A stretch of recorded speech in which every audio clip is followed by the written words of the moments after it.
Vidéo de dernière minute, et oui, il est même pas 18 heures, on a l'impression qu'il fait nuit. Bref, je vais te parler donc de cette information pour le coup. On va encore mettre des pincettes et des guillemets. D'ailleurs, j'ai épinglé donc sur l'autre vidéo la chose qui était la plus pertinente. On peut faire des erreurs, moi ça ne me dérange absolument pas, et c'est d'ailleurs en faisant des erreurs qu'on apprend. Donc c'est pas que je ferai plus attention, c'est qu'il faut toujours faire des pincettes. La dernière fois, je t'ai parlé par exemple de MobiWeezy, où j'émettais un petit peu un doute. Là, c'est pas que je suis foncé dedans, c'est que j'ai dit écoute, ça y est, ça arrivera au Japon, pourquoi pas. Donc en fait au Japon c'est une miniature d'un Model 3. Bon, on va pas réitérer la deuxième chose, en tout cas parce que sinon ça va être Johan en fake news, mais je voulais quand même communiquer cette information qui est que les infos qui tournent sur X et qui ont été relayées d'ailleurs par on va dire le même Tesla Fire machin bidule et puis l'autre pour le coup donc que Nabil suit, c'est que la production commencerait la semaine prochaine. Moi, la seule chose où j'émets un petit peu un doute, c'est la dernière fois que le véhicule Highland donc, a commencé la production, ils ont fermé pratiquement entre guillemets la chaîne, une partie de l'usine pendant à peu près un mois.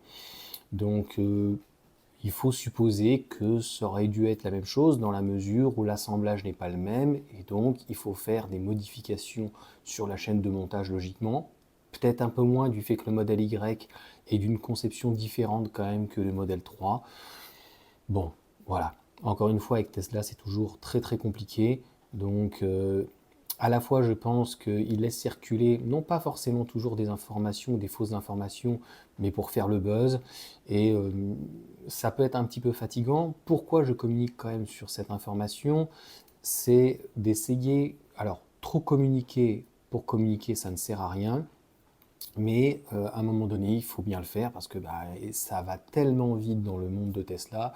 Mais je ferai donc une vidéo et elle est déjà prête donc demain où à un moment donné, c'est juste une réflexion. Je me dis, est-ce que finalement cette compacte va arriver? Pourquoi? Parce que finalement la compacte, c'est uniquement pour l'Europe. Ça aurait pu être pour le Japon parce qu'il y a certaines contraintes. En Chine, aux États-Unis, ça n'a pas lieu d'être. Et en fait, on se demande si finalement le modèle S, X, 3 et Y ne sont pas là uniquement pour travailler pour le bot, donc pour l'intelligence artificielle et notamment le robot taxi, et que l'agrandissement finalement de l'usine, donc du Giga Berlin, cette entité entière pour faire 1 million soi-disant de véhicules, sachant qu'elle était prévue pour 500 000 mais elle en fait que 350, 400, ça correspondrait pas parce que demain, s'il y avait une compacte, la compacte ferait des millions, je pense, de vues, des millions d'unités en Europe. Et au final, est-ce qu'elle n'arrive pas un petit peu trop tard, non pas face à la concurrence des constructeurs européens, mais plutôt face aux constructeurs donc chinois, j'allais dire allemands, gros lapsus. Donc on parle de la MG4 qui est déjà entre 25 et 30 000 euros grossièrement avec des remises.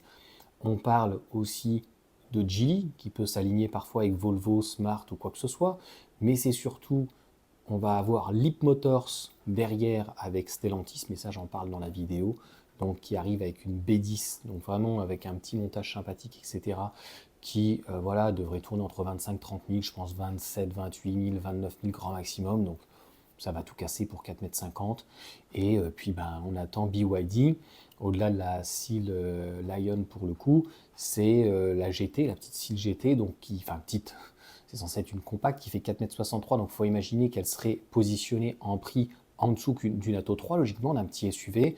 Donc logiquement, 30, 33, 32, 30, 28, 27. Tu imagines à 28 000 euros une compacte qui est finalement une berline, la taille d'une Honda Civic ou plus grand en tout cas qu'une Fiat Tipo.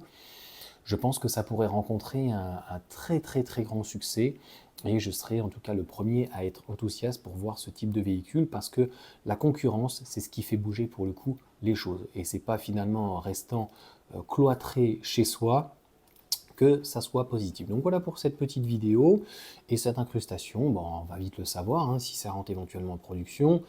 Moi, je l'ai toujours dit, voilà, les infos que j'ai entre guillemets en off, ça serait pas avant mars, mai, mais c'est toujours très très compliqué en fait avec Tesla. Il y a beaucoup de personnes qui attendent, mais c'est pas ça en fait qui va révolutionner pour le coup le véhicule. Le véhicule est relativement dépouillé et on voit bien que le but d'enlever les commodos, d'enlever les radars, de tout enlever finalement, c'est de simuler le plus possible avec les caméras, eh bien, on va dire pour le robotaxi, donc pour le FSD et pour un véhicule totalement autonome.